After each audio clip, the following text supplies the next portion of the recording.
The day Ophelia Banks walked into Hangtown, California, with blood on her hands and 3 dead brothers in her wake. The sky turned the color of old bruises, and every dog in town started howling. It was the summer of 1878, and the gold rush had long since faded, leaving behind a desperate collection of souls clinging to dreams that had already turned to dust. Ophelia stumbled through the wooden gates of the town with her dress torn at the hem and her dark auburn hair matted with dirt and sweat. She clutched a leather satchel to her chest like it contained the last piece of her soul, and perhaps it did. Her green eyes were wide with exhaustion and something darker, something that made the men on the street step back and the women clutch their children closer. She had not meant to kill them. That was the truth she kept repeating in her mind as her feet carried her forward through the dusty Main Street, past the saloon where piano music died mid-note, past the general store where Mrs. Henderson dropped a jar of preserves that shattered on the wooden planks. Ophelia had not meant to kill anyone, but when 3 men corner a woman in the middle of nowhere with intentions that make the devil himself look away in shame, well, sometimes a woman does what she must to survive. The gun had been her father's, tucked into the wagon where she had been traveling with a family heading west. When those men, her own brothers by marriage after her sister had died in childbirth 2 years prior, had decided that Ophelia was now their property to do with as they pleased, she had reached for that gun and fired until the clicking of the empty chamber echoed louder than her own screaming. Now she was here in Hangtown, and she could feel the weight of every stair like stones being piled upon her chest. She made it to the sheriff's office before her legs gave out, collapsing against the wooden door frame as the world tilted sideways. Sheriff Dale Cunningham caught her before she hit the ground, his weathered hands surprisingly gentle as he guided her into a chair. He was a man in his 60s with more gray than brown in his thick mustache and eyes that had seen too much to be surprised by anything anymore. "Water," he called out, and his deputy scrambled to obey. "Now then, miss, what brings you to Hangtown in such a state?" Ophelia drank the water in desperate gulps, then wiped her mouth with the back of her hand. Her voice came out rough, like she had been screaming, which perhaps she had. "I killed 3 men. They were going to hurt me. They did not give me a choice. I am a murderer, and I have come to turn myself in because I cannot run anymore. I am so very tired of running." The sheriff exchanged a glance with his deputy, a young man who could not have been more than 25 with wide eyes and a nervous twitch to his hands. "You killed them in self-defense?" "Yes, they were my late sister's husbands, all 3 of them." She saw the confusion on their faces and explained, her voice hollow. "They were brothers, Mormons heading to a settlement in Utah. My sister had been married to all 3. When she died, they decided I would take her place. I told them no. They did not care what I wanted." She reached into her satchel and pulled out the gun, placing it on the sheriff's desk with a heavy thunk. "This is the weapon. This is my confession. Do with me what you will, but please, I just need to stop moving. I need to stop running." The sheriff picked up the gun, examined it, then set it down carefully. "Where did this happen?" 2 days' ride northeast of here, maybe more.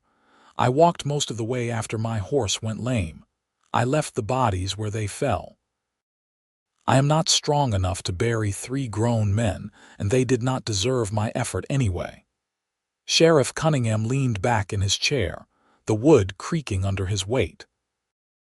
He had been a lawman for 30 years, and he knew the difference between a cold-blooded killer and a desperate woman who had done what she must to survive. He saw no malice in Ophelia's eyes, only exhaustion and a bone-deep weariness that spoke of horrors he could only imagine. "You will stay in town while I investigate this matter," he said finally. "But I am not putting you in a cell. You will stay at the boarding house and you will not leave Hangtown until I say otherwise. Understood?" Ophelia nodded, too tired to feel relief or hope or anything beyond the simple gratitude that she could finally stop moving. The boarding house was run by a woman named Martha Green, a widow in her 50s who took one look at Ophelia and ushered her upstairs to a small room with a narrow bed and a window that overlooked the street.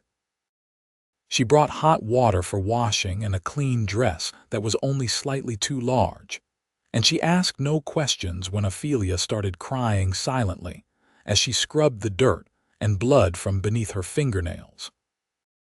That night, Ophelia lay in bed and listened to the sounds of Hangtown settling into darkness.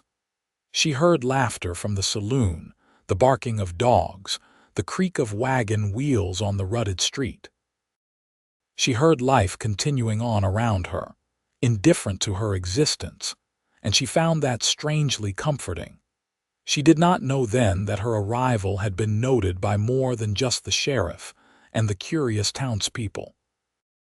She did not know that in a small ranch house 3 miles outside of town, a lonely cowboy named Vincent O'Malley was hearing about the cursed woman who had brought dark clouds and howling dogs to Hangtown. And he was thinking that maybe, just maybe, he understood what it meant to be called cursed by people who did not know the first thing about suffering. Vincent O'Malley had come to California 5 years earlier with nothing but a horse, a saddle, and a past he was trying to outrun. He was 32 years old, tall and lean with dark hair that always seemed to need cutting and blue eyes that held a sadness women found compelling and men found unsettling.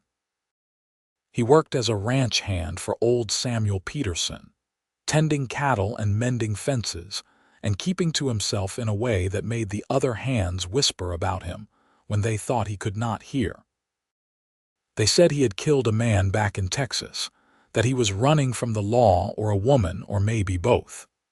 They said he never smiled, never drank, never did anything but work from sunup to sundown and then disappear into his small cabin where he read books by candlelight until his eyes ached.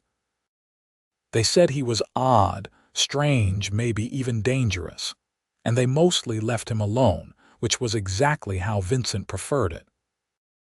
But when he rode into Hangtown 3 days after Ophelia's arrival to pick up supplies, he heard the talk about the cursed woman, and something in his chest tightened with recognition. He knew what it was like to be looked at with fear and suspicion. He knew what it was like to have people cross the street to avoid you, to have mothers pull their children close when you walked by. He knew what it was like to be alone in a crowd, and he found himself wondering about this woman who had brought storms and howling dogs to a town that already had more than its share of superstition and fear. He saw her for the first time outside the general store, her arms full of packages while Mrs. Henderson stood in the doorway looking like she had just handed supplies to the devil himself. Ophelia was thin, thinner than she should be, with dark circles under her eyes and a way of holding herself that suggested she expected a blow at any moment. Her auburn hair was pulled back in a simple braid, and she wore the plain brown dress Martha Green had given her, and there was absolutely nothing remarkable about her appearance, except for the way she moved like she was trying to take up as little space as possible.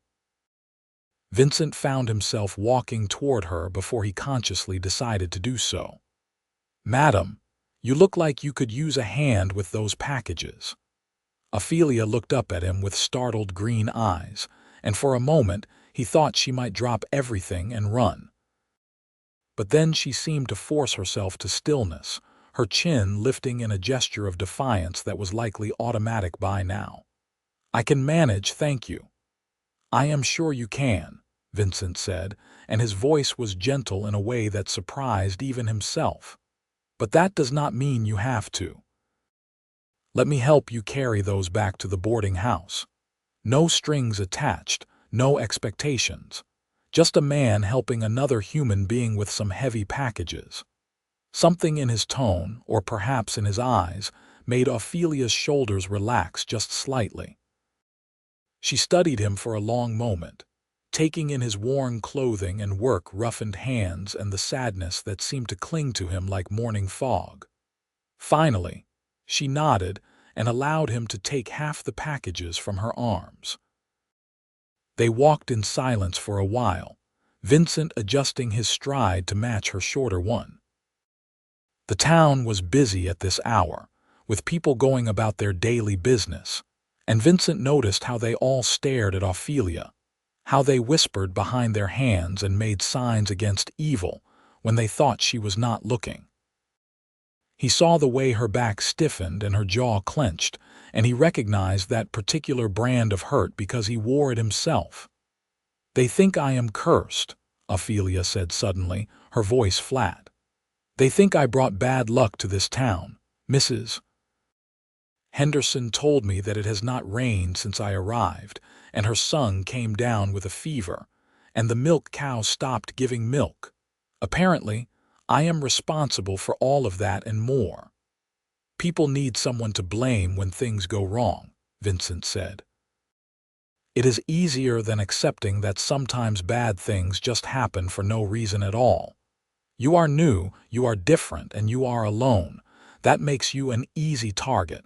You sound like you speak from experience." "I do." He did not elaborate, and she did not ask him to. And somehow that mutual respect for privacy felt like the beginning of something, though neither of them could have named what that something was. They reached the boarding house, and Vincent carried the packages inside at Martha's direction, setting them on the kitchen table. Martha thanked him with more warmth than most people in Hangtown showed him, and he tipped his hat to both women before making his way to the door. "Mr. O'Malley," Ophelia called out, stopping him at the threshold. "Thank you for the help, and for not treating me like I am about to hex you or turn you into a toad or whatever it is they think I can do." Vincent turned and looked at her, really looked at her, and saw past the exhaustion and fear to the strength underneath. She had survived something terrible, had done what she needed to do to keep breathing, and now she was facing down the condemnation of an entire town with her head held high. He found that admirable, even beautiful in its own way. "They called me cursed too when I first came here," he said. "Said I brought bad luck with me from Texas.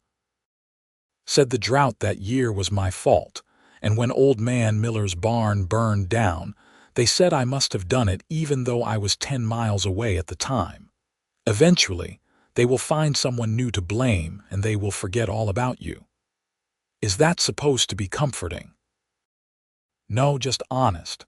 Comfort is overrated anyway. Truth is more useful even when it hurts. He left before she could respond, but as he rode back to the ranch with his supplies loaded in saddlebags, he found himself thinking about green eyes and auburn hair, and the way Ophelia had looked at him, like she was trying to figure out if he was real or just another cruel trick. Her life was playing on her. The sheriff's investigation took 2 weeks, and in that time, Hangtown's opinion of Ophelia Banks only grew more hostile. When a child fell from a tree and broke his arm, the mother blamed Ophelia. When the blacksmith's forge went cold for no apparent reason, he blamed Ophelia. When a violent summer storm rolled through and tore the roof off the church, the preacher stood in the rain and declared that the cursed woman had brought God's wrath down upon them all. Ophelia bore it all with a stoic silence that made Vincent's chest ache when he heard about it. He found himself riding into town more frequently than he needed to, always with some excuse about needing supplies or checking on something for Mr. Peterson. He would see her walking to the general store or sitting on the boarding house porch with mending in her lap, and he would tip his hat to her, and she would nod back. And slowly, gradually, these small gestures became something they both looked forward to. One evening, as the sun was setting and painting the sky in shades of orange and gold, Vincent found Ophelia sitting alone on a bench outside the church, staring at the damaged roof with an expression of profound sadness on her face. "You did not cause that storm," he said as he approached, stating it as simple fact rather than opinion. "I know that," Ophelia replied, "but they do not, and nothing I say will convince them otherwise. I am the outsider, the woman who arrived covered in blood and death. I am a convenient explanation for everything wrong in their lives." Vincent sat down beside her, leaving a respectful distance between them, but close enough that she would know she was not alone. "The sheriff will finish his investigation soon. You will be cleared of wrongdoing because you did nothing wrong. You defended yourself against men who would have hurt you. That is not murder, that is survival." "And then what?" Ophelia turned to look at him, and in the fading light, he could see tears gathering in her eyes, though she refused to let them fall. "Even if the law clears me, these people have already judged me. Where do I go? What do I do? I have no money, no family, no future beyond being the cursed woman of Hangtown, California." Vincent had no easy answers for her, because she was right. The law might clear her name, but public opinion was harder to change than legal verdicts. She would always be marked by what had happened, always be the woman who killed 3 men, regardless of the circumstances. "You could leave," he suggested quietly.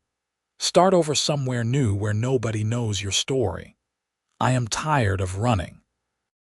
I have been running for so long, first from poverty, then from my sister's husbands, now from this.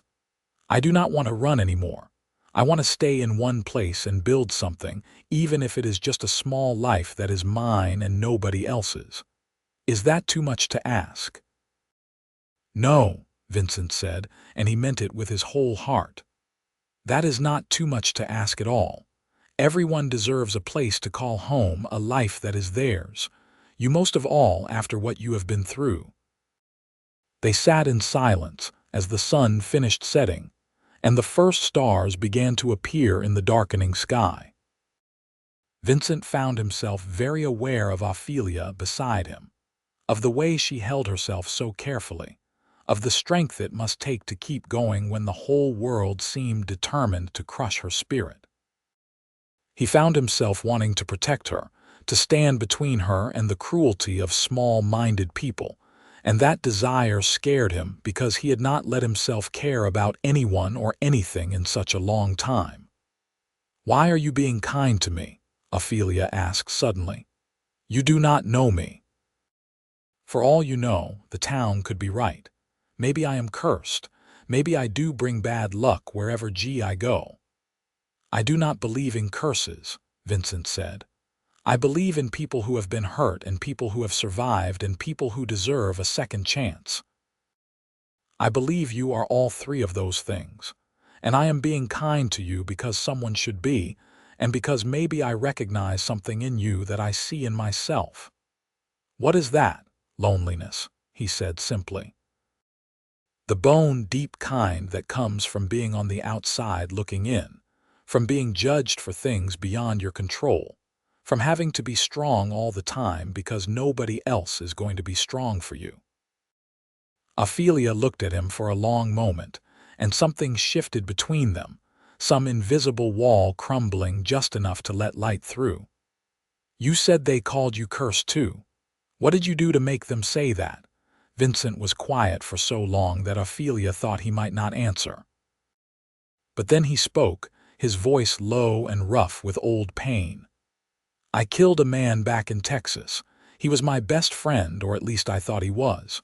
Turns out he had been stealing from the ranch we both worked on and framing me for it. When I confronted him, he drew on me. I was faster. He died, I lived, and even though witnesses confirmed it was self-defense, his family had money and influence. They made sure everyone knew that Vincent O'Malley was a killer, a curse, someone to avoid. So I left, came here, and found that reputations travel faster than people do." "I am sorry," Ophelia said softly. That must have been terrible, losing a friend that way and then being punished for surviving.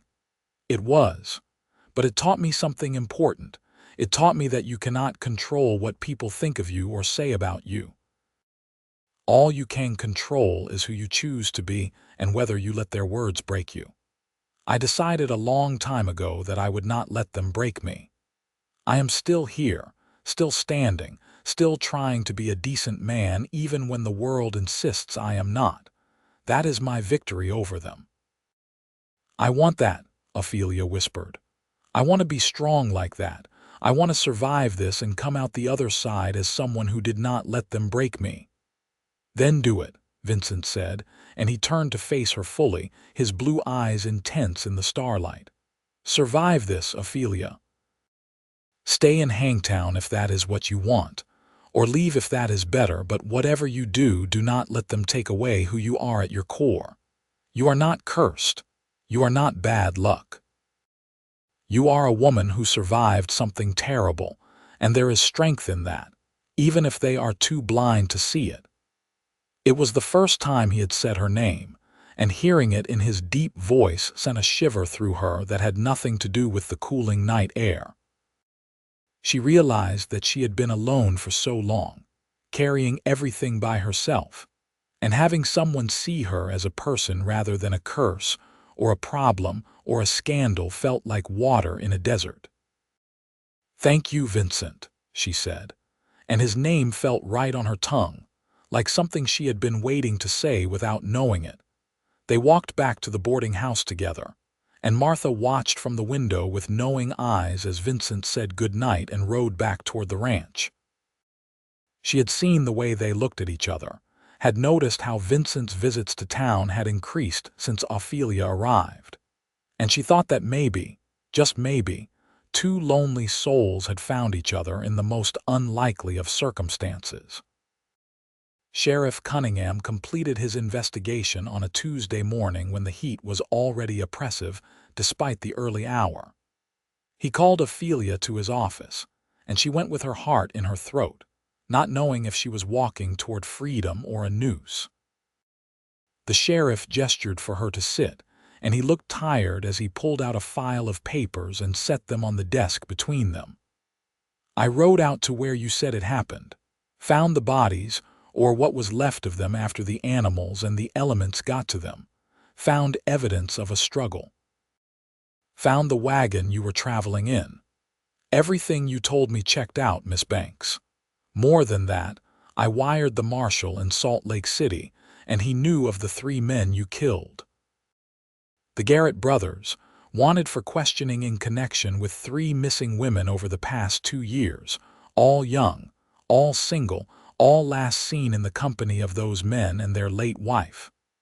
Ophelia felt the blood drain from her face. They had done this before, appears so. Cannot prove it conclusively, as the bodies were never found, but the pattern is clear enough. Your sister may have been their first victim, or she may have been complicit. Either way, you did the world a favor by stopping them before they could hurt anyone else. You are cleared of all charges, Miss Banks. You acted in self-defense against dangerous men, and no jury would convict you even if I decided to bring charges, which I am not going to do. Tears of relief spilled down Ophelia's cheeks before she could stop them. I am free. I can stay in Hangtown or go or do whatever I choose. You are free, the sheriff confirmed gently. Though I have to warn you, clearing your name with the law is different from clearing it with the town. People here have made up their minds about you, and changing those minds will be harder than surviving a legal investigation. I know, Ophelia said, wiping her eyes with the back of her hand. But at least now, I know I am not a murderer. At least now I can start to forgive myself for what I did, even if nobody else does. She left the sheriff's office feeling lighter than she had in weeks, despite the stares and whispers that followed her down the street. She was so lost in her own thoughts that she did not see Vincent until she almost walked into him outside the general store. "Careful there," he said, his hands coming up to steady her shoulders. "You look like you are about to float away." "The sheriff cleared me," Ophelia said, and her smile was the first real smile Vincent had seen from her since they met. "I am not a murderer, Vincent. I mean, I killed them, but it was self-defense, and apparently they were terrible men who had done terrible things before, and I am free. I am actually free." Vincent felt his own lips curve into a smile, a rare expression that made him look years younger and considerably more handsome. "That is wonderful news, Ophelia. I am so happy for you. You deserved justice and you got it." "I need to celebrate," Ophelia said impulsively. "I know I have no money and nowhere to go and the whole town still hates me, but I need to do something to mark this moment. I need to feel alive instead of just surviving." Vincent made a decision then that would change both their lives. "Come to the ranch. Mr. Peterson is a good man, fair and decent, and he does not believe in curses or superstition. I will cook you dinner. Nothing fancy but honest food, and we can watch the sunset from the ridge where you can see for miles. Let me help you celebrate your freedom properly." Ophelia knew she should say no. It was not proper for an unmarried woman to visit an unmarried man alone at his residence, even if that residence was just a small cabin on a ranch. But propriety had never protected her, and the people of Hangtown were going to judge her no matter what she did, so why not do something that would make her happy for once? "Yes," she said, "I would like that very much." They rode out together that afternoon. Ophelia sitting behind Vincent on his horse with her arms around his waist, feeling the solid warmth of him and the steady rhythm of the horse beneath them. The ranch was beautiful in its simplicity, rolling hills dotted with cattle, a main house in the distance, and Vincent's small cabin tucked away near a stream that burbled over smooth stones. Inside, the cabin was neat and spare, with a bed in one corner, a small stove, a table with 2 chairs, and shelves lined with more books than Ophelia would have expected a cowboy to own. Vincent saw her looking at them and shrugged almost self-consciously. "I like to read," he said. "Always have. My mother taught me before she died, said that books were doorways to other worlds, better worlds than the one we were living in. I guess the habit stuck." "What do you read?" Ophelia asked, genuinely curious. "Everything. Poetry, novels, philosophy, history, anything I can get my hands on. Mr. Peterson sometimes brings me books from Sacramento when he goes for supplies. Says it is a shame to let a mind go to waste just because the body has to work for a living." Ophelia ran her fingers along the spines of the books, recognizing some titles and discovering others that were new to her. "My father taught me to read too, before he died. He said that an educated woman was a dangerous woman, and that I should be as dangerous as possible." "I think he meant it as a compliment." "It is a compliment," Vincent said. "Intelligence is worth more than gold, especially out here where survival depends on being able to think and adapt." He cooked them a simple meal of beans and bacon and fresh bread that he had baked himself that morning, and they ate at his small table while the evening light slanted through the windows and painted everything in shades of amber. They talked about books and places they had been and dreams they had given up on and ones they still held close to their hearts.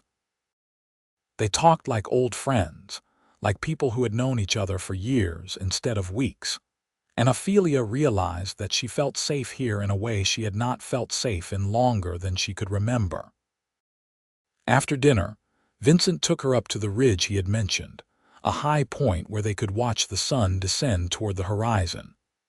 They sat on the grass side by side, and the world spread out before them in all its wild beauty, untouched and untamed and full of possibility. "Thank you for this," Ophelia said softly, "for treating me like a person instead of a problem, for seeing me when everyone else looks right through me or wishes I would disappear." You have given me something precious today, Vincent, and I do not know how to repay you." "You do not need to repay me," Vincent said. "Kindness is not a transaction. It is just the right thing to do for someone who deserves it." "You think I deserve it, really? Even knowing what I did, especially knowing what you did. You protected yourself when nobody else would. You survived when you had every reason to give up. That takes courage, Ophelia, and strength, and a will to live that I admire more than I can say. Yes, you deserve kindness. You deserve so much more than that." Ophelia turned to look at him, and in the fading light, she saw the truth of his words written in his eyes. He believed every word he was saying, believed it with a conviction that made her throat tight with emotion. When had anyone ever looked at her like that? When had anyone ever seen value in her beyond what she could provide for them? "I think you are a good man, Vincent O'Malley," she said. "Maybe the best man I have ever known, and I have not known you very long, but I feel it in my bones. You are good all the way through." "I am just a man," Vincent said, but his voice was rough with feeling. "Trying to do right in a world that makes it very hard to do so.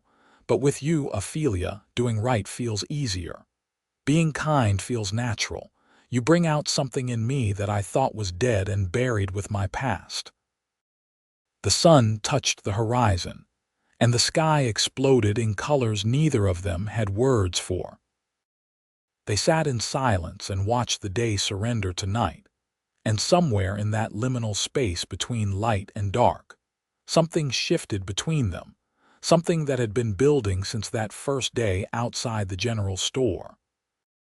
Vincent reached over and took Ophelia's hand, his calloused palm warm against hers. She squeezed back, and that simple touch contained multitudes of things they did not yet know how to say aloud. They rode back to town as the stars came out, and Vincent left her at the boarding house with a promise to visit again soon. Martha met Ophelia at the door with a gentle smile and knowing eyes. "That is a good man you have found yourself there," Martha said as they climbed the stairs to Ophelia's room. "Lonely like you, hurt like you, but good all the way through. I have been in this town long enough to know the difference between a man who is genuinely decent and one who is just pretending. Vincent O'Malley is the former." "I know," Ophelia said, "but knowing it and being able to do anything about it are two different things." "I have nothing to offer him, Martha. I am penniless, homeless beyond your charity and cursed in the eyes of everyone in this town. What kind of future could we possibly have together?" "The kind you make for yourselves," Martha said wisely. "Love does not care about money or reputation or what small-minded people think. Love cares about finding someone who sees you truly and chooses you anyway. That man sees you, Ophelia, and if I am not mistaken, you see him too. The rest is just details you can figure out together." That night, Ophelia lay in bed and thought about Vincent's hand in hers, about the way he looked at her like she was something precious, about the possibility of a future she had not dared to imagine until now. She thought about what it might be like to be loved by a man like that, a man who understood loneliness and judgment and survival, a man who had built a life out of scraps and refused to let the world define him. She fell asleep with a smile on her face, and for the first time in longer than she could remember, she did not dream of blood and gunfire and desperate flight. She dreamed of sunsets and books and strong, gentle hands holding hers as if she were something worth protecting. Vincent, for his part, rode back to the ranch with his heart feeling strange in his chest, lighter and heavier at the same time. He had not expected this when he offered to help a woman carry packages. He had not expected to find someone who understood him, who looked at him with warmth instead of fear or suspicion. He had not expected Ophelia Banks, and now that he had found her, he did not want to let her go. The problem was that he had nothing to offer her either. He was a ranch hand living in a cabin barely bigger than a horse stall, making enough money to survive but not thrive. He had no land of his own, no prospects beyond working for someone else until his body gave out. What kind of life could he provide for a woman who had already suffered so much?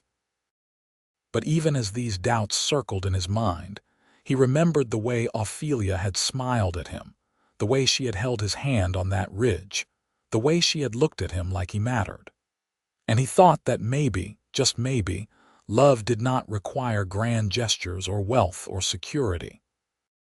Maybe it just required two people willing to build something together, brick by brick, day by day, until they had created a life that was theirs alone. He went to sleep that night in his small cabin with the sound of the stream outside his window, and he dreamed of auburn hair and green eyes, and a future he had not allowed himself to imagine in 5 long years. Over the following weeks, Vincent and Ophelia fell into a pattern.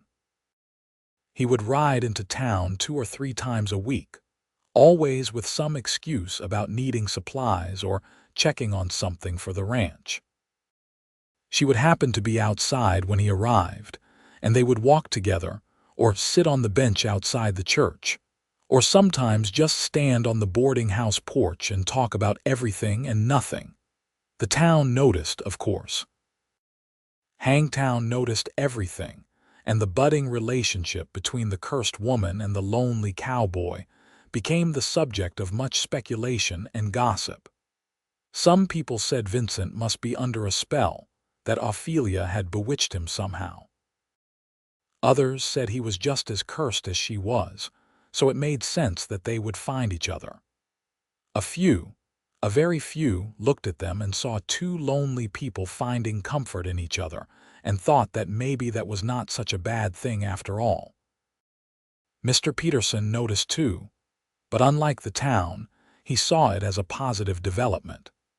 He was a widower himself, had lost his wife 10 years earlier to fever, and he understood the ache of loneliness that drove people to make connections wherever they could find them. He liked Vincent, had always appreciated the man's steady work ethic and quiet competence, and if Vincent had found someone who made him smile, well, that was worth encouraging.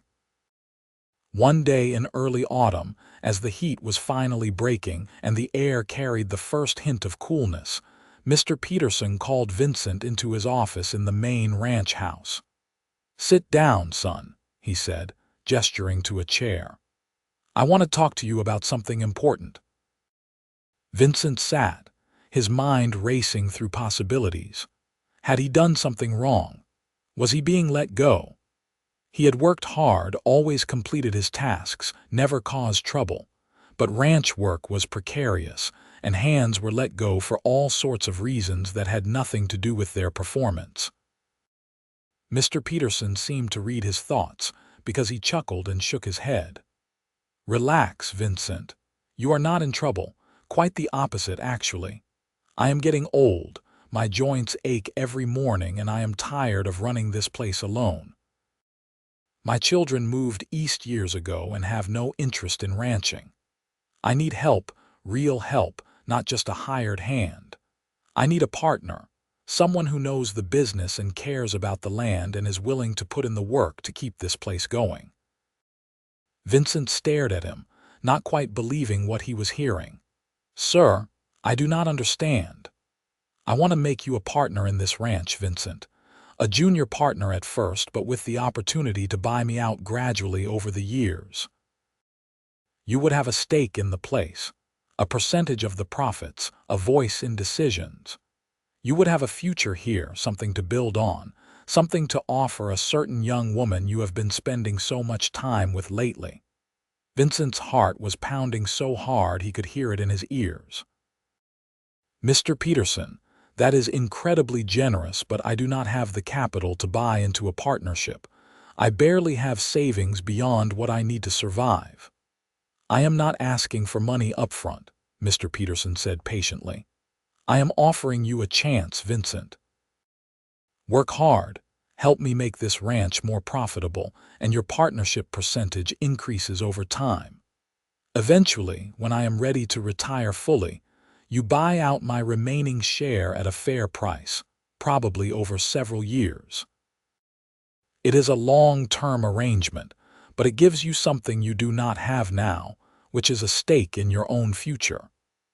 Vincent sat back in his chair, his mind reeling with possibilities.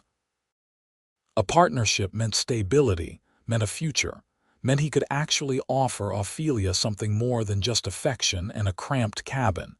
It meant he could be the kind of man who could take care of a wife, who could build a life worth living. "Why me?" he asked. "Why not one of the other hands?" "Because you care," Mr. Peterson said simply. "You care about doing things right, about the animals, about the land. You read books and think about how to improve processes. You are quiet and keep to yourself, but when you do speak, it is worth listening to. You are the kind of man I would want running this place when I am gone, Vincent. And I am not getting any younger. I need to know that my life's work will continue in good hands." "I do not know what to say," Vincent said honestly. "This is more than I ever expected, more than I thought I deserved." "Then say yes. Say you will take this chance and make something of it. Say you will stop living like a man waiting for the past to catch up with him and start living like a man with a future worth fighting for." Vincent looked at the older man, saw the sincerity in his weathered face, and felt something unlock in his chest. "Yes," he said, his voice rough with emotion. "Yes, sir, I would be honored to accept your offer. I will work harder than I ever have before. I will make you proud." "You already make me proud, son. Now you just need to make yourself proud, and maybe make that young woman proud too while you are at it." Vincent left the main house feeling like he was floating several inches above the ground. He had a future now, a real future, something to build on and work toward. He had something to offer Ophelia beyond just his affection, and he knew with sudden clarity what he needed to do next.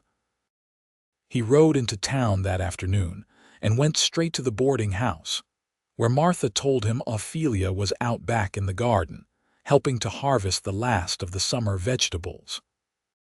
He found her there with dirt on her hands and her hair escaping from its braid, looking more beautiful than he had ever seen her. "Ophelia," he said, and she looked up with a smile that made his heart stutter in his chest. "I need to talk to you about something important. Can you spare a few minutes?" "Of course," she said, brushing the dirt from her hands and following him around to the front of the boarding house where they could have some privacy. "Is everything all right? You look flushed." "Everything is more than all right," Vincent said, and he took her hands in his, not caring who might see or what they might say. "Mr. Peterson offered me a partnership in the ranch today. A real partnership with equity and profit sharing and a path to eventually owning the whole thing. I will have a stake in something, Ophelia. I will have a future." "Vincent, that is wonderful." Ophelia's smile was radiant. "You deserve it. You work so hard and you care so much about doing things right. I am so happy for you." "I am happy for me too," Vincent said. "But more than that, I am happy for us. Because now I can offer you something real, Ophelia. I can offer you a future, a home, a life that is more than just surviving. I know we have not known each other very long, and I know this town still thinks you are cursed and I am not much better, but I do not care what they think. I care about you. I have fallen in love with you, Ophelia Banks, and I want you to marry me." Ophelia felt tears spring to her eyes, and for a moment she could not speak around the tightness in her throat. "Vincent, I do not know what to say. This is so sudden." "Say yes," he urged, his blue eyes intense and pleading. "Say you feel the same way I do. Say you will take a chance on a lonely cowboy who thinks you are the furthest thing from cursed that he has ever known. Say you will marry me and build a life together, whatever that looks like, wherever it takes us." "I am afraid," Ophelia whispered. "I am afraid of bringing my bad luck down on you, of ruining this opportunity you have been given, of being the reason things go wrong. What if the town is right, Vincent? What if I am cursed? Vincent stepped closer and cupped her face in his hands, his touch impossibly gentle.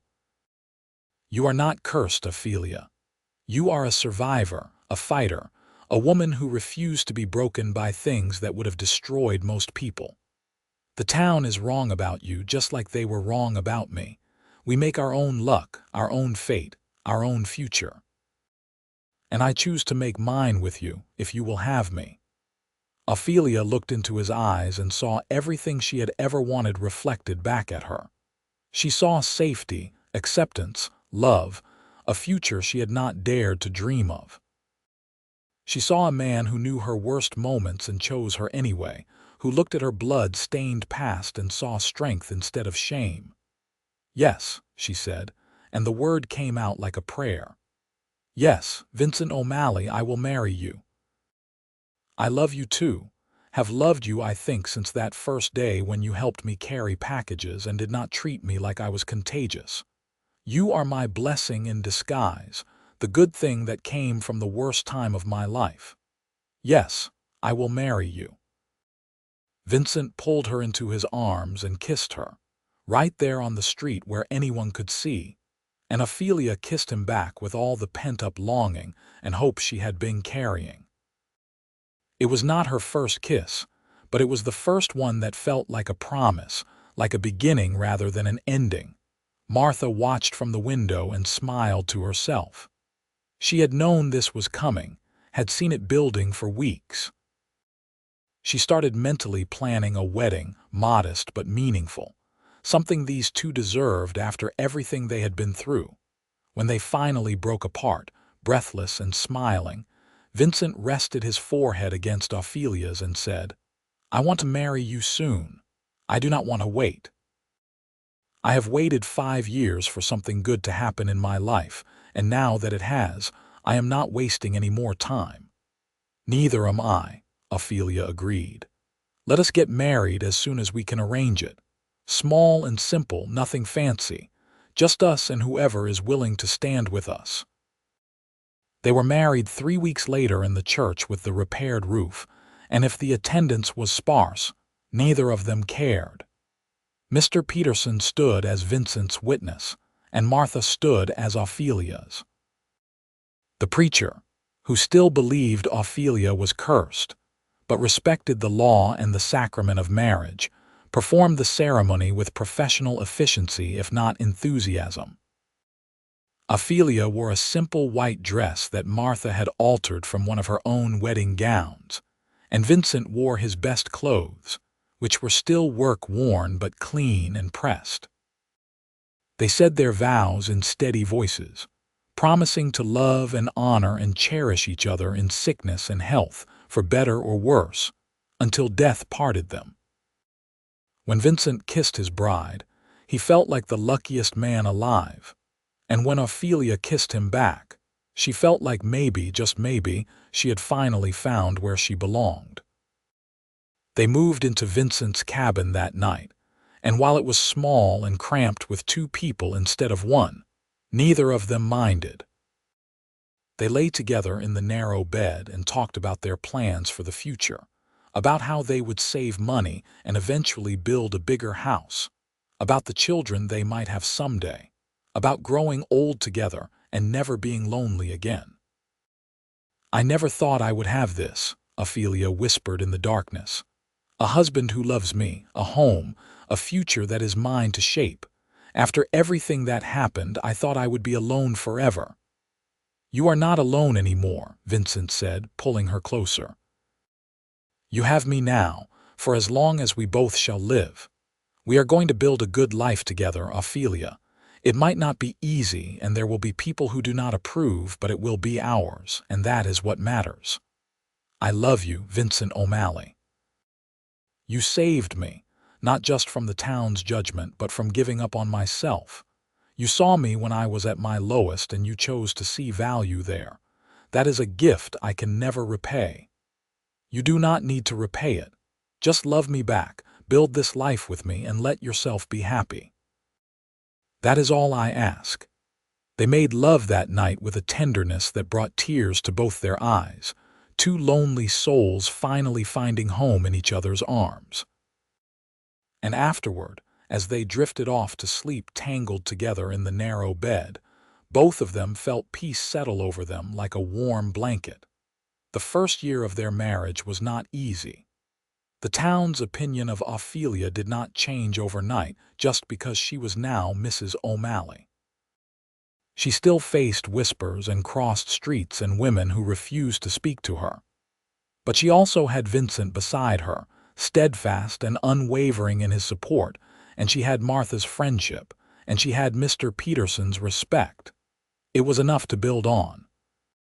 Vincent threw himself into the partnership with single-minded determination. He worked from before dawn until after dusk, implementing improvements to the ranch's operations, suggesting new breeding programs for the cattle, negotiating better prices for their beef in Sacramento. Mr. Peterson had been right to choose him. Vincent had a head for business to go along with his practical skills, and the ranch began to show increased profits within the first 6 months. Ophelia found work helping Martha at the boarding house, cooking and cleaning and doing laundry for the guests. It was hard work, but honest, and it brought in money they could save toward their future. She also began taking in mending and sewing, creating a small secondary income stream. Every penny they earned went into a tin box under their bed, growing slowly but steadily toward the dream of their own house. In the spring of 1879, Ophelia discovered she was pregnant. She told Vincent one evening as they sat outside their cabin watching the sunset, and she watched his face cycle through surprise and joy and a fierce protectiveness that made her love him even more. "A baby," he said, his voice full of wonder. "We are going to have a baby, Ophelia. Are you happy? Are you all right? Do you need to see a doctor? Should you stop working so hard?" Ophelia laughed at his sudden flurry of concern and took his hand, placing it on her still flat stomach. "I am happy, I am healthy, and I am not made of glass." "Women have been having babies since the dawn of time, Vincent. I will be fine, we will be fine, and in about 6 months we will be parents." "I am going to be a father," Vincent said, and his eyes were suspiciously bright. "I am going to have a family, something I never thought I would have after I left Texas. You have given me everything, Ophelia. Everything that matters. You have given me everything too," she said softly. "You saved my life in every way a person can be saved. And now we get to create a new life together, a person who will never have to feel as alone as we did. That is a beautiful thing, Vincent." They sat together as the sky turned from blue to purple to black, and they talked about names and nurseries and all the little details of bringing a child into the world. For the first time, Ophelia allowed herself to feel truly hopeful about the future, to believe that good things could happen and did not always have to be followed by disaster. The town's attitude toward her began to shift during her pregnancy, in small ways at first, then larger ones. When she fainted in the general store during a particularly hot day in July, it was Mrs. Henderson who caught her and brought her water and made sure she got home safely. When her ankles swelled and she had trouble walking, it was the blacksmith's wife who offered her a chair and helped her with her packages. When she went into labor on a cold November night, it was half a dozen women who rallied around her, helping Martha deliver a healthy baby boy while Vincent paced outside the cabin and prayed harder than he had ever prayed in his life. They named him Samuel, after Mr. Peterson, and when the old rancher held the baby for the first time, he cried openly and said it was the greatest honor of his life.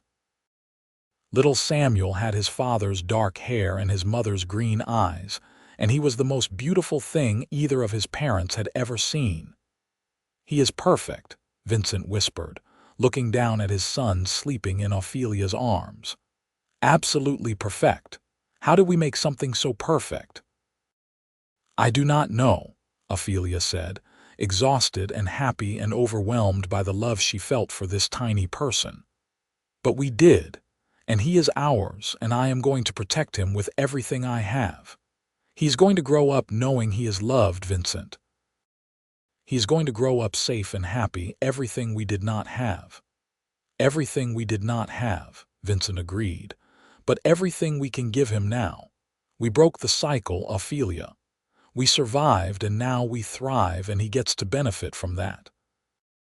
Our son gets to start his life with two parents who love him and each other. That is everything. The arrival of baby Samuel seemed to be the final thing that changed Hangtown's opinion of Ophelia. It is hard to maintain that someone is cursed when that person is a new mother glowing with love for her child. It is hard to whisper about bad luck when the woman in question is clearly blessed with a devoted husband and a healthy baby, and a life that, while not wealthy, is filled with all the things that truly matter. Slowly, gradually, people began to nod to Ophelia on the street. They began to speak to her in the general store, asking about the baby and offering advice. They began to include her in church socials and community events, accepting her not as the cursed woman who brought bad luck, but as Mrs. O'Malley, the wife of that hard-working cowboy who was making such a success of the Peterson Ranch. Ophelia was gracious in her acceptance back into society, but she never forgot who had stood by her when everyone else turned away. Vincent, Martha, and Mr. Peterson remained her closest friends, the people she trusted most. The other townspeople could have her polite acknowledgement, but these three had her heart. The years passed, and with each one, Vincent and Ophelia's life grew richer in all the ways that mattered. The ranch continued to prosper under Vincent's management, and Mr. Peterson gradually stepped back, leaving more and more of the daily operations to his partner. The tin box under their bed grew heavier with saved money, and in 1882 they broke ground on a new house, a real house with multiple rooms and a front porch and a kitchen big enough for a family. Samuel grew into a bright, curious toddler who followed his father everywhere and loved listening to his mother read books in the evening. In 1883, Ophelia gave birth to a daughter they named Grace, and 2 years after that, another son they called William. The small cabin that had once housed two lonely people was abandoned in favor of the new house that rang with laughter and children's voices, and the sounds of a family building a life together. In 1885, Mr. Peterson died peacefully in his sleep at the age of 73. He left his remaining share of the ranch to Vincent in his will, along with a letter that said he could not have asked for a better partner or a finer man to carry on his legacy. Vincent wept when he read it, and Ophelia held him as he mourned the loss of the man who had given him a second chance when nobody else would.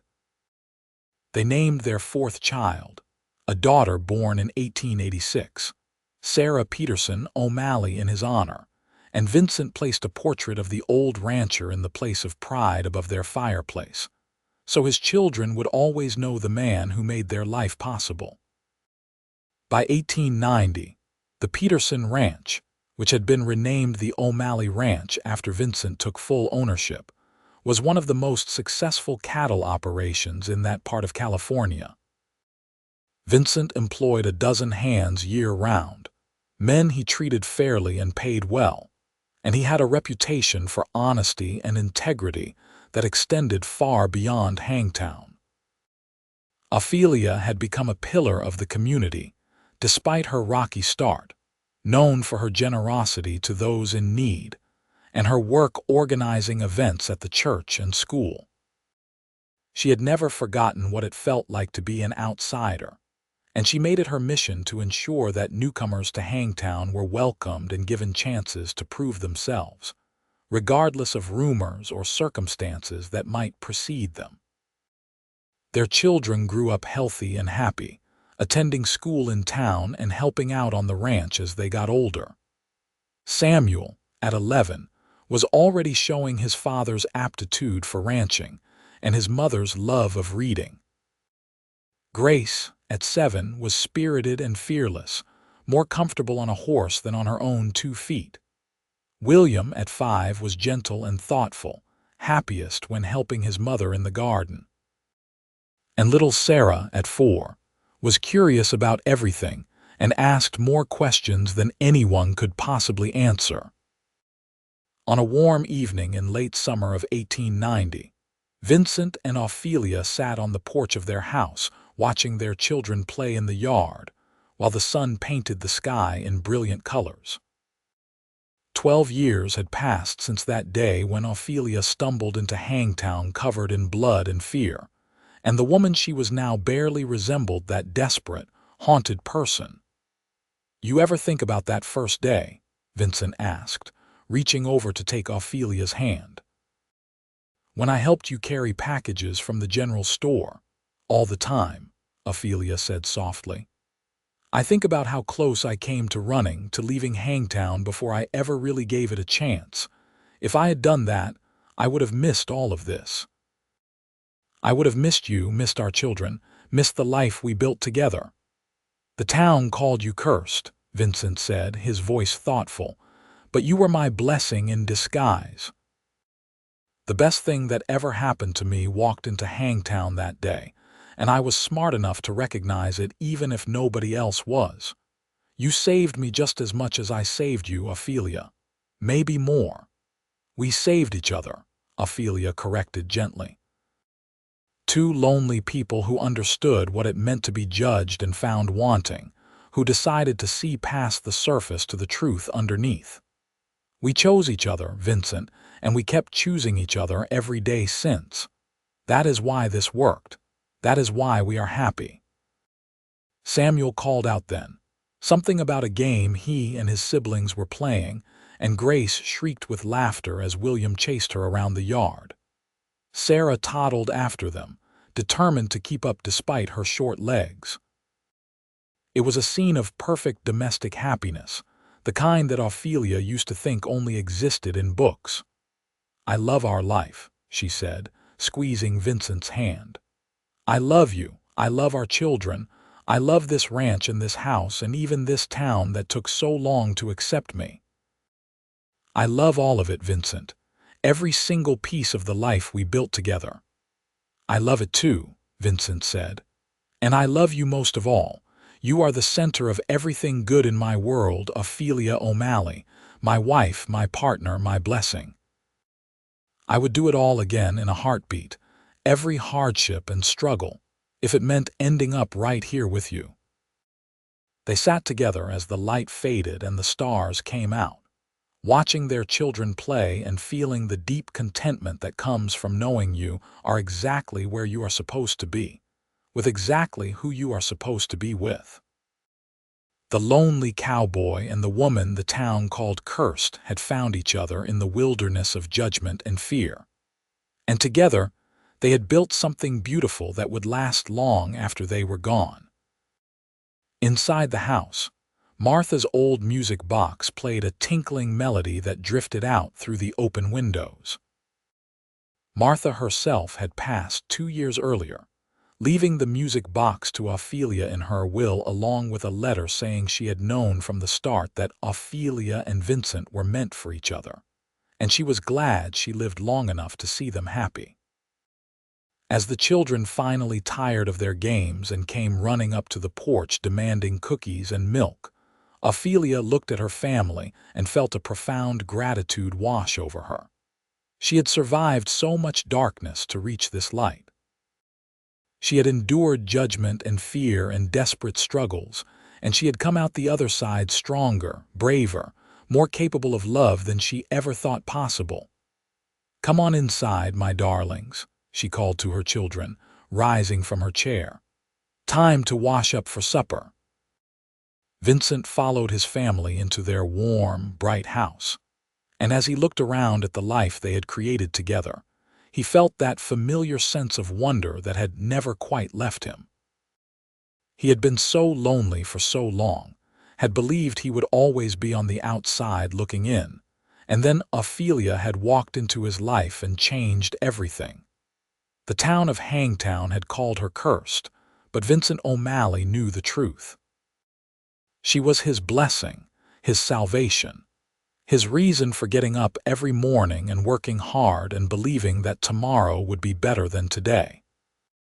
She was the answer to prayers he had been too afraid to pray, the hope he had not dared to hope for, the love he had not known he needed until it was standing right in front of him with green eyes and auburn hair and a strength that took his breath away.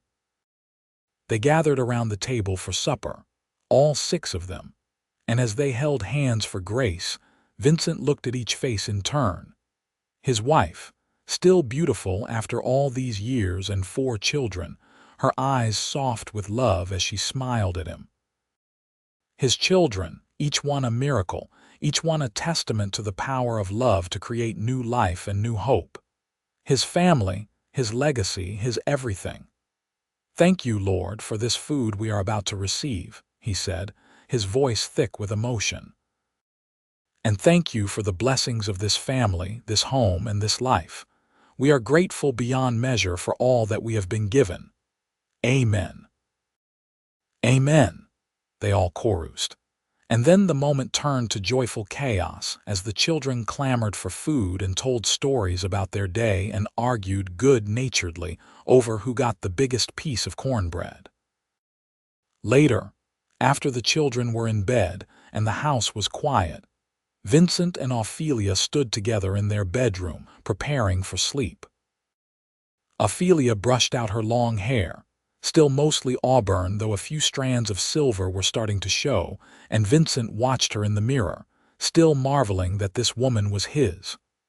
"What are you thinking about?" Ophelia asked, meeting his eyes in the reflection. "About how lucky I am," Vincent said simply.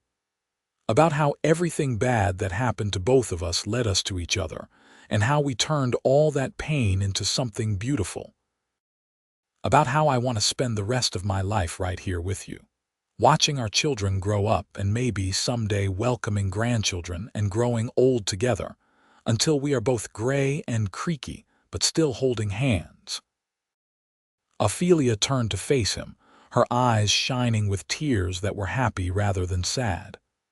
"That sounds perfect to me. Growing old with you, Vincent O'Malley, watching our family expand and our legacy continue. We have built something remarkable here, something that will outlast us.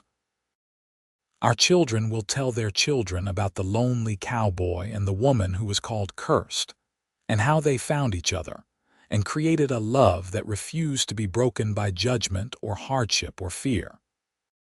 Vincent pulled her into his arms and held her close, breathing in the familiar scent of her hair and feeling her heart beat against his chest. "I love you, Ophelia. Today, tomorrow, and for all the days we have left. You are my home, my heart, my everything. The town called you cursed, but you were my blessing in disguise, and I thank God every day that you walked into Hangtown when you did." "I love you too," Ophelia whispered against his chest. "Forever and always, my Vincent, my blessing, my love, my home." They climbed into bed together, limbs tangling in the familiar way of couples who have slept beside each other for years. Outside, the California night was clear and cool, with stars scattered across the sky like diamonds. The cattle lowed softly in the distance, and somewhere an owl called to its mate. Inside the O'Malley house, all was peaceful. 4 children slept soundly in their beds, dreaming whatever dreams children dream. And in the master bedroom, Vincent and Ophelia drifted off to sleep wrapped in each other's arms, 2 souls who had found each other in the darkness and built a life together in the light. The years would continue to pass, as years do. The children would grow up, fall in love themselves, and start families of their own. Samuel would take over the ranch when Vincent was ready to retire, running it with the same integrity and skill his father had shown. Grace would marry a doctor and become a force for good in Sacramento's growing medical community. William would become a teacher, sharing his love of learning with generations of children. Sarah would become an artist, her paintings capturing the wild beauty of California in ways that moved people to tears. Vincent and Ophelia would become grandparents many times over, their house always full of visiting children and grandchildren who loved hearing stories about the old days when Grandma Ophelia first came to Hangtown, and nobody believed she and Grandpa Vincent would make it. They would grow old together, their love deepening and strengthening with each passing year, proving that true love is not just about passion but about partnership, commitment, and choosing each other every single day. When Vincent O'Malley died in 1915 at the age of 69, he was surrounded by his wife, his children, his grandchildren, and half the town of Hangtown, all of whom had come to pay respects to a man who had lived his life with honor and dignity. His last words were to Ophelia, whispered so softly that only she could hear them. "Thank you for saving me. Thank you for loving me. I will wait for you." Ophelia held his hand as he took his last breath, and though her heart broke at the loss, she was grateful for the 37 years they had shared, grateful for the family they had created, grateful for every single day they had been given together.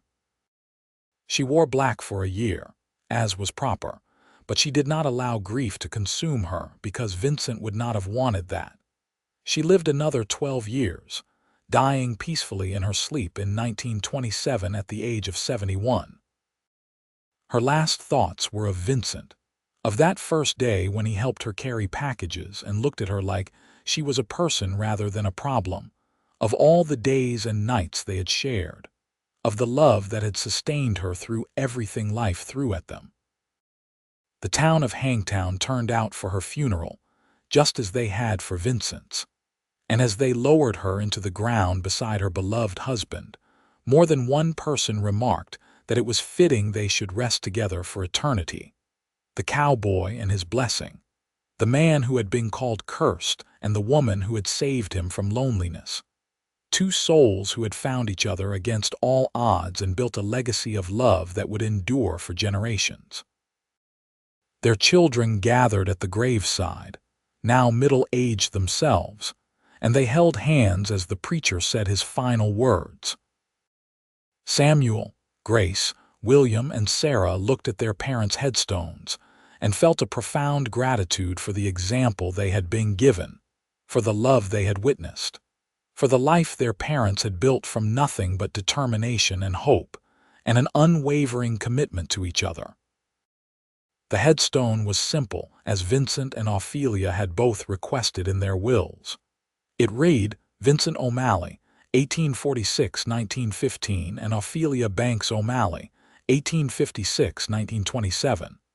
Beloved husband and wife, parents and grandparents, they found each other in darkness and built a life in light. Love endures. And endure it did. The O'Malley Ranch continued to operate for another 50 years under Samuel's management, and then his children's, becoming one of the most respected operations in California. The story of Vincent and Ophelia became family legend, passed down through generations as an example of what true love looks like, of how two people can save each other, of how the opinions of others matter far less than the truth you know in your heart. The town of Hangtown eventually changed its name to Placerville in the early 20th century, wanting to shake its rough gold rush reputation and move into a more modern era. But old-timers always remembered the story of the woman who arrived covered in blood and fear, who was called cursed by everyone, except the one man who mattered, who fell in love with a lonely cowboy and built a life that became the stuff of legend. They remembered how wrong they had been about Ophelia Banks, how their judgment and fear had nearly driven away a woman who would become one of the most beloved members of their community.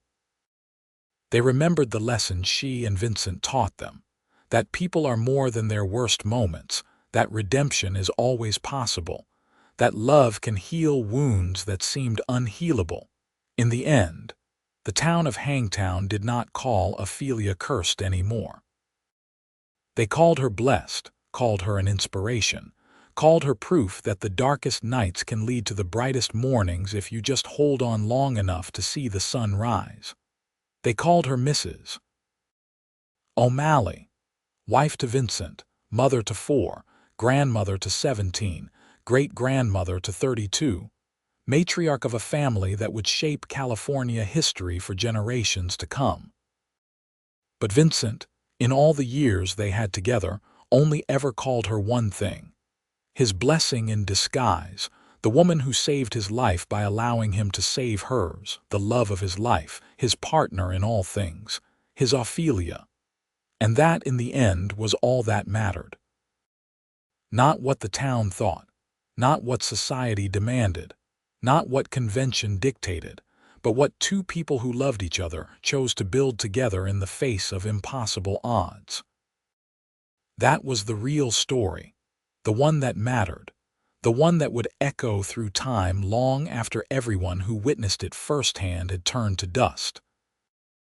The lonely cowboy and the woman called Cursed found each other in the wild west town of Hangtown, California, in the summer of 1878, and they loved each other until death parted them, and beyond.